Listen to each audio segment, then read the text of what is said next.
Si Quintus Sertorius ang isa sa pinakadelikadong tao sa Roma dahil, pinatunayan niya na kayang talunin ang republika ng hindi lang sa pamamagitan ng mas malaking hukbo. Isang veteranong commander at political outsider noong civil wars ng Roma, tumakas si Sertorius papuntang Hispania at bumuo ng resistance movement na, honestly, ipinahiya ang pinakamagagaling na general ng Roma sa loob ng maraming taon. Lumaban siya na parang modernong rebelde. Iniiwasan ni Sertorius ang mga set-piece battles hanggat maari, ginamit ang terrain na parang armas, sinanay ang mga lokal na kakampi para maging disiplinadong unit, at, alam mo na, inaatake ang supply lines at mga isolated detachments.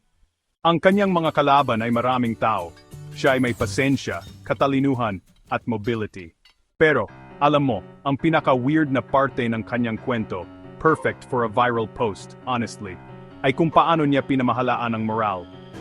Sinasabi ng mga ancient sources na si Sertorius ay nag-aalaga ng isang puting usa at ipinapakita ito bilang isang uri ng sagradong mensahero.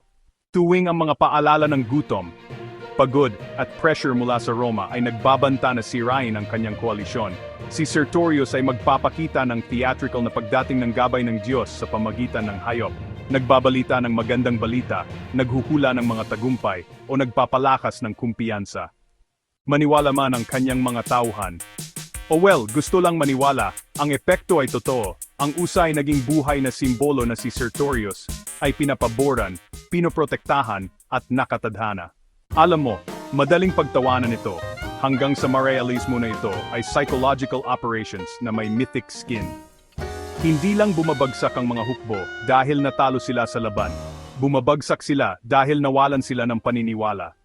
Naunawaan ni Sertorius na ang paniniwala ay kayang gawin at ginamit niya ang storytelling bilang isang instrumento na kasing talim ng anumang espada. Kinamuhian siya ng kanyang mga kalaban dahil ginawa niyang mukhang clumsy ang Roma. Si Pompey at iba pang commander ay napilitan sa isang mahaba at nakakainis na giyera laban sa isang tao na tumangging lumaban ng maayos. Si Sertorius ay hindi lang nagre-rebelde, nagtatayo siya ng alternatibong Roman authority sa Spain. At pagkatapos ay dumating ang pinaka-Roman ending na may isip, hindi siya natalo sa open battle.